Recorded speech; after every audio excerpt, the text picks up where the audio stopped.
Patut menjunjung kasih kepada Tuanku di atas perkhidmatan yang sangat cemerlang menjadi Yang di-Pertuan Agong negara kita. Alhamdulillah, banyak perkara yang telah perlu diselesaikan dan Agung kita sangat prihatin kepada isu negara kita. Saya meneliti dari awal sampai akhir ucapan baginda, di ucapan terakhir baginda, di mana satu poin yang bagi saya sangat penting perlu direnung bersama, iaitu Agung mengatakan bahawasanya kerajaan perpaduan mesti fokus untuk membangunkan ekonomi negara. Kerana negara kita hari ini sedang dilanda dengan kemerosotan ekonomi yang tidak berkembang. Saya melihat sebenarnya ini satu perkara yang sangat diambil berat oleh Yang di-Pertuan Agong. Sebab itu disebut dalam ucapan baginda pada baru-baru ini, negara kita ekonominya sangat tidak memberangsangkan. Kalau kita lihat di awal-awal Datuk Seri Anwar Ibrahim menjadi Perdana Menteri, kita nampak ianya seolah ingin fokus pada membina ekonomi. Dia pergi ke China. Dah berlaku di sana satu perundingan MOU.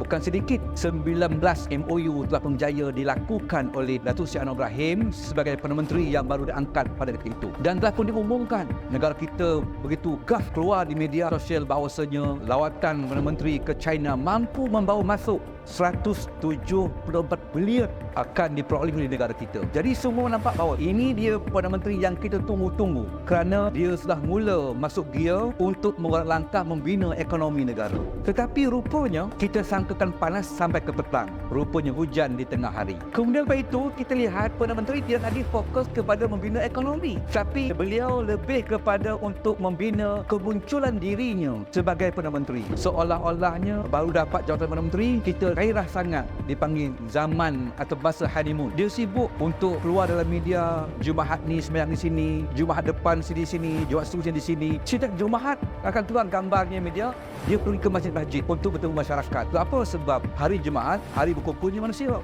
Beliau juga sibuk pergi berjumpa pelajar-pelajar IPT, remaja, jumpa geng-geng Foodpanda, jumpa geng-geng Grab. Penuh jadual dia. Sehingga dia lupa untuk memfokuskan, menseriuskan, memastikan MOU yang telah berlaku di China sebanyak 19 MOU yang mampu membawa masuk 174 bilion di negara kita. Dia lupa yang itu. Kita ingat lepas itu dia kembali kepada fokus ekonomi. Rupa-rupanya sebaliknya, dia fokus kepada untuk menyerang musuh-musuh politiknya. Sibuk dia dengan satu agenda membasmi rasuah. Tetapi bukan rasuah yang dibasminya. Sebenarnya langkah gerak kerja ditayangkan, dipaparkan membasmi rasuah. Tetapi tembakan yang kena, sasaran yang kena ialah membunuh musuh-musuh politiknya. Ini yang saya nampak. So itu ramai tycoon-tycoon, ramai jutawan-jutawan yang satu geng dengan satu gerombolan dalam parti dan kerajaan perpaduan tidak diangkat, tidak diserongkan, tidak dipaparkan, tidak dibawa ke mahkamah. Bagi saya, dia masih sibuk lagi untuk memfokus menyerang musuh politiknya. Sebab itu di akhir ucapan Agung sentuh lagi sekali supaya kerajaan perpaduan ini fokus kepada